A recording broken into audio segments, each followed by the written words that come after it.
Hello and welcome to the Hello Darlink talk show. I'm Barbara McNaught. On this show, we will bring you stories from remarkable people, told in their own words. Journeys of incredible bravery in overcoming overwhelming odds. On today's show, we are talking to Leon Ruri, the founder of Haka For Life. Through his life experience, he's advocating for men's mental health and well-being. Leon launched the inaugural Haka For Life performance at the 2017 ANZAC service at Kings Park, Perth. The coverage from the event went viral, receiving 10 million views online from all over the world. Hello, darling, and welcome to our show. Hello, darling. Thank you for having me on the show today. Leon, congratulations to your nomination for the Momentum Most Inspiring Man of 2017 that you just have been the recipient of. Now, let me remind viewers what constitutes the Most Inspiring Man. It's a man who has excelled in a given field. It's a man who touches life and motivates other people. And it's also one who continues to persevere despite setbacks and hardships. How does it feel to be the Momentum Most Inspiring Man of the Year? Very surreal, very exciting, very thankful, just so amazing at the moment. Leon, over 10 million people have watched your inaugural performance, Haka For Life, and the 2017 ANZAC Day. Did you expect this kind of a response, and how did it feel to perform, not dance, amongst so many men and women on this special day? Oh look, I certainly wasn't expecting that sort of feedback from people, or for it to go viral like it did. I knew it would have an impact because of the fact that a lot of Australians love the haka, but it was so special to see it there and the impact that it had on the people. To perform in front of all those people was amazing. The energy was amazing there, and just the effect and the fact that we were sharing it from the point of men's mental health and well-being. Tell us about how haka was created. Where does haka obviously comes from New Zealand, you were born in New Zealand, but the short history of haka for viewers that don't know it. Yeah, well, haka was formed in New Zealand. Traditionally, it was a war dance and a challenge to other tribes initially, before they went into battle, before they battled with each other.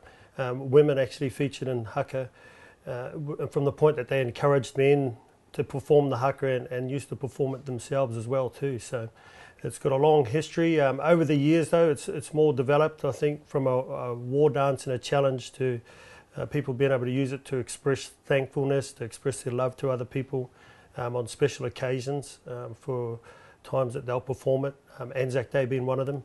And so that's why, it's a very, very powerful performance when haka's performed. Beautiful. What made you decide to dedicate haka to support mental health? You just performed as well Haka for Happiness at the 10th anniversary of the Men in Black Ball, supporting men's mental health and fight against depression. It was most amazing energy in the room. 400, 500 people were absolutely mesmerized. What gave you the idea to connect haka with mental health? You basically launching war on depression, yes? Yeah, I'm declaring war on suicide. That's what it's about. Silence is the biggest killer of men, that they say. So it's our inability as men to be able to communicate to people. There's a conversation that's going on internally that we're not able to connect to, and we're losing a lot of men. A lot of people make the reference that they don't, there was no signs before they committed suicide. They just weren't aware of it. When haka's performed in any space, the opposite of silence is in that space. Haka is a performance where it makes you express yourself fully in all areas of your body. It's a full body expression of communication, so that's why I chose it. It's very, very powerful. It's very, very moving, and the whole part of the camaraderie of it when you come together as a community to perform it. It really, really, I think brings out every part of a man being nervous and not wanting to perform in front of people, and when you're standing there. It makes you be a part of it, you connect to it, and it's just so powerful. How young were you when you performed haka, or when you experienced haka first time yourself? Oh, well, I grew up in it in my culture, in my town that I was from in New Zealand. We were very connected to the haka. Your first haka, do you remember? Yeah, 5. I think I was around 5. 5 years old. Yeah, we used to perform it at primary school when I was growing up. So, Leon, that takes me back to your childhood. You shared with me the story of your childhood journey that left you with a lot of scars and you had to fight a lot of demons. Can you tell our viewers your childhood experience, how you grew up?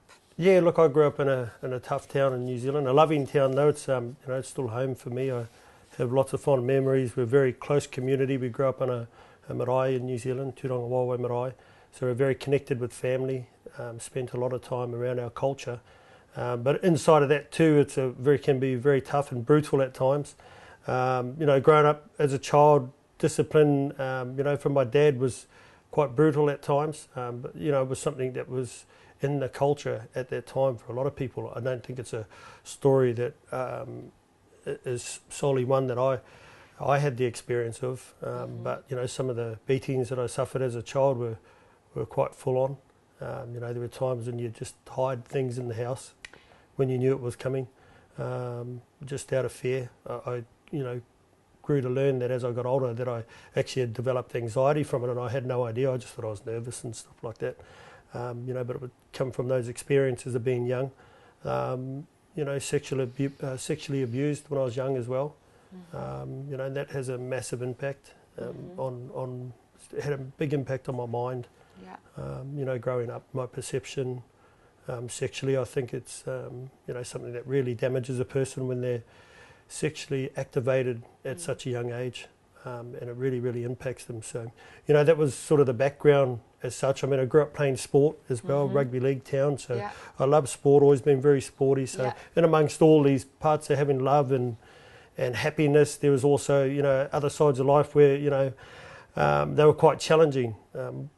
Would I change it? I can't. But, that was my experience. It did impact me though, and it affected my mental well-being without even knowing, that's Absolutely. The person when you're growing up that's in the background that's affecting my ability to think. When did you realize that the scars that you carried have such an impact on your... You also went through the marriage breakdown. Yeah, I went through a marriage breakdown nearly 10 years ago. What happened then? Oh, look, I left my house. I, got removed from my house as such. At the time, the marriage wasn't very, very good at all. It was very toxic. Wasn't good for myself, for my ex-wife, or my children. A lot of bad energy. Just a terrible time, really. I realised at that time that I wasn't emotionally equipped to deal with the separation at all. To deal with being separated from my children. And my ex-wife at the time, it was something that I wanted. So, I didn't have the coping mechanisms at all. I was probably the first time in my life that I realised I was quite susceptible emotionally to the impact of a separation. And then you have fallen into depression? Yeah, at that time I fell into depression there during my marriage breakup. It really affected me. A few years ago.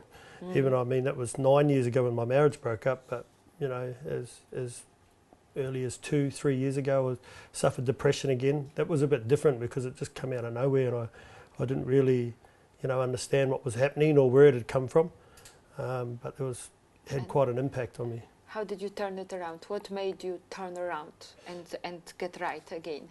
Oh, look, I suffered through that. I went on antidepressants for a little while, but they had quite an effect on me, made me quite hungry and quite sleepy at the time, which wasn't, really good. But I just had support through friends, that I was able to talk to. Some of it you just tough it out, so it can be quite impactful in that way. And then, biggest thing was I started some self-development courses just over a year ago, and that probably had the biggest impact on my life. In your darkest times, your depression led you even to contemplating ending it all and taking your own life? Yeah, look, I wasn't emotionally equipped at that time, and the thoughts I remember being at a house that I had to move out of my house, and I was in a house all by myself, which was really foreign. I definitely wasn't prepared for that to happen to me. And I thought at that time I'd lost my wife, I lost my house, I lost my children. It was just me, and I had nothing to live for.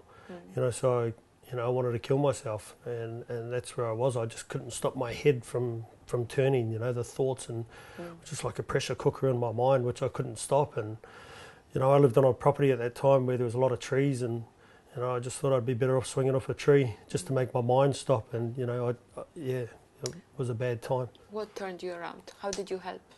My children, you know, thinking about my children and how that would leave them without their dad was a big thing for me. I think if I didn't have my children, I probably would have done it because that's how bad it was at that time. I just felt I had nothing to live for and nothing to offer. You know, the low self-esteem, low self-worth, and just thought I was a failure. And those were, you know, that was the language that was going on inside my mind at that time. I rang a friend one day and said to him, I've had enough. You know, I can't do this anymore. I'm going to do myself in, you know. And he had strong words, which were basically, he just said to me, you're not going to fucking do it. Right. And it actually shocked me. Great. You know, and it did something to my spirit internally, you know, and he did something for me. He came around to the house straight away and he got me out of the house, took me for a coffee, got me out of that environment. And, you know, even today, that's something that when I hear about people that are suffering from depression or are going through a tough time, I'll tell them, get out of the house. You know, if people are giving them support, get them out of the house and take them for a coffee or, you know, take them to somewhere positive. Absolutely. So your advice to people that are out there going through their own struggle, call somebody, yes? Speak to a friend. Yeah, look, it's hard because when you're in that place, you don't want to call. It's the last thing Yes. that you want to do. But yeah, if you've got the courage to talk out, you know, speak out, there's nothing wrong with speaking out.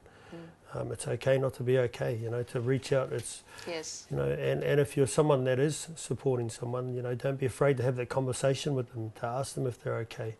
I think a lot of the times, you know, that's where we lose people as well, is that we can see something's not right with our friend or our loved one or someone that we work with, and we don't ask the question because we're not really sure about how to ask the question. Leon, going back to your hurtful past as a child, you mentioned to me that you forgave the people that hurt you so much. How could you forgive them, and what made you forgive them? Well, with my dad, you know, the way, and when I grew up, I was a very angry teenager towards my dad, and I didn't like him. But as I grew older and I became a young father, and you know, you experience fatherhood and the experiences I went through, and the way that at times that I treated my children, I realised that, you know, there's pressures in life that come, be they work or relationship, financial, that just impact your ability to be able to deal with things. And if you don't have the coping mechanism or you haven't had the support to be able to deal with it, then the outcomes are only what you know. You know, I grew to learn that my dad's relationship with my grandfather wasn't very good at all. It wasn't unusual for them to, you know, to punch on. Then I learned about my grandfather's relationship with my great-grandfather, and he was very cruel. You know, so it's just a generational thing. They only do what they know, you know. So I've grown, you know, as I've learned as a father that because I didn't get every day right, then I couldn't really judge Dad. He's been a wonderful grandfather now. He's absolutely amazing with my children. Incredible. And that's all I can ask for, because there's days when I don't get it right. Yes. And my dad as a grandfather has been the man to fill that void, to ensure that that love still stays in that family unit that I have with my children. You know, with the sexual abuse, it's something that I've come to learn that, you know, the person that did it to me, it would have happened to them. You know, it's not so much, for me, I'm cool with not naming them or anything. I'm totally fine with the place that I'm at in relation to that. You know, it's a matter of when I move forward in my life, just putting things in place so children can be protected, you know, so that we can be aware of the impact on it. I mean, I understand the impact of that on people, and to be able to speak with them and just speak openly, because it's something that you keep to yourself. And like I said earlier, you know, just internally, it just really, you know, has a negative impact on your mind. So to summarize it, could I say that the key to forgiveness is to actually understand why things happen, and on another hand, once you forgave, you open the door to a future for yourself. Yeah, absolutely. You're not blocked anymore. Yeah, you're not blocked at all. You know, and I think to stop the story and the impact that had on you is an important thing too, you know, to interrupt it. To learn to forgive. Yeah, you can stay in that place of being a Wonderful. victim, you know, but you can move on as well. I've seen that in my own life. Wonderful. You can move on and create something greater. Your earlier years, you work as a FIFO, and you were a rugby player, and you were a rugby reporter. Now, in few words, tell our viewers about your journey before you became the famous Haka man, Haka for Life man? Before I became the famous Haka man. Well, Yes. yes, I actually got injured, so I came over to Perth originally to play rugby league. I was lucky enough to get in the Western Reds under 21s back then. Then I went to Sydney and played. I played up in the northwest in Karratha. Then I went to Sydney and tried to reignite my career. I got actually injured in a workplace accident with a knee injury, and the operation didn't go well. Stuffed my knee, moved back to Perth. Wow. Got involved with local rugby, and then ended up commentating local rugby games. And so I got a lot of exposure there to go around to the local comp. Used to do the Western Force games and the Test match rugby. And then when my marriage dissolved, I moved up north to re-establish myself financially, and then worked on Barrow Island for 5.5 years. Being FIFO, you witness obviously how huge is mental health challenges for FIFO workers. Did you find it very challenging? Did you feel it that so many of them struggle with their mental journey, being FIFOs? Oh yeah, massive. You know, the culture in that industry is built around. Why do you think it's that prominent in this industry? They want return for their money. You know, it's simple. They pay big dollars. They want big returns, and you know, it's all about the quickest and the fastest way, and the safest way to get a return on their investment. But why depression and mental health is so prominent in this industry as well? Because of the way that the beast is built. That's when it's driven that way, and it's all about production. There's expectations and outcomes, you know, so they want it done their way. There's a lot of impact for people outside where you can't control your own personal life. You're detached and away from it. You know, it's not unusual for people in FIFO to put on their FIFO face. You know. Those people will know what I'm talking about. Show me FIFO face. Hi, how are you? Well, here's FIFO face. You asked me how my break went, my R&R. So you say that to me. How was your break? Great, fantastic. You know, and for a lot of people in reality, when they're at home, their marriage is dissolving, their life is terrible. You know, for me, I had a drinking, drug, gambling problem, but you'd go up and you'd smile every time. You know, that's there. You've got to use it as a protection mechanism. Not too many people get to be themselves in that environment. So that added up, you know, on the expectations of work, you know, the challenges outside of work and your home life. If you haven't got healthy lifestyle habits and you're not feeding your mind in a healthy way, it all takes a toll on the body. You know, and we just, but the culture is a huge thing in the FIFO industry. I believe if they can change the culture there, to have a culture where you can communicate both ways and work together, that we'll see a lot less depression in those areas. Now, what's most important thing in your life for you now? Oh, my children, my love for men's mental health is very important for me. That's my passion.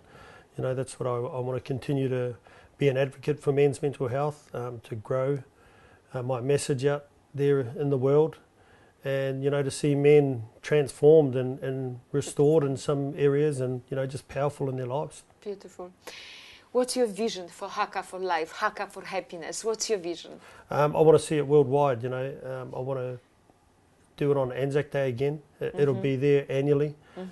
Hopefully next year in Perth, it's going to be a lot bigger than what it was this year. But I want to see it in every Australian state, right across the country, that we perform a haka on ANZAC Day as part of the ANZAC Day service. Then I want to grow it worldwide. I want to see it done around the world on ANZAC Day. I want to see Haka for Life introduced into different sports across Australia as part of mental health rounds to support men. We talk about men's mental health. We have a lot of support for females through breast cancer, you know, domestic violence stuff. But I really, really want to see, you know, mental health rounds in sport in Australia, and I want Haka for Life to be a part of that. Leon, you are trying to connect, obviously, and get through to men through Haka. Why do you think men are so different in dealing with mental health issues to women? Look, I think it's the way that we've been brought up. You know, we get involved in a lot of areas where we get told what to do, and we don't really, we're not really in a communication where we can ask back to those people. So I think it's a matter of being trained. We get spoken to at school. A lot of men will be among sporting teams where you're being told again what to do. Then you'll go into a workplace and you're being told again there's not much feedback, or it's very, very minimal, restrictive in your ability to be able to communicate. So I think that's, you know, a lot of it flows into that. You know, men, in the way that we communicate to each other as well, we won't really open up our ability and our feelings and really expose that, because of the old adage, you know, you're tough, you don't cry, and everything Men that don't goes talk, on. boys don't cry. Yeah, absolutely, but that's not true. You know, that's part of the stigma that's been killing men. You know, we need to learn to communicate. It's powerful when we share and just, you know, become vulnerable and be authentic in the way that we are feeling and the way that we're being. You know, and I think, you know, on the other hand, women will talk, and I think again there's a bit of a stigma or a myth in a way that because women talk, they communicate. But you know, quite often when a female communicates something, it's not actually what she's trying to actually communicate about. She'll say it's this, so a man will try and fix that, when she'll say you don't understand, it's actually this, and we get a bit confused. So, you know, I think that if we're able to, as men, work on our communication, be more vulnerable and be more open in exactly how we feel, that it will have a flow-on effect to the way that females interact with us as well, and it can only be positive. How can we join Haka? Haka For Life, you can join on Facebook. It's Haka For Life on Facebook. Also, we're putting the website together as well, haka.org. We're going to be, you know, really growing that. We're registering as a charity. We're in the process of doing those things. So, you know, we're really excited about the future for Haka For Life. There's a lot of people that are wanting to partner and be a part of it. What's the best dress code for Haka For Life? The best dress code? Oh, well, geez, it varies. For me, I mean, for me personally, I just tell them... It's a blunt question.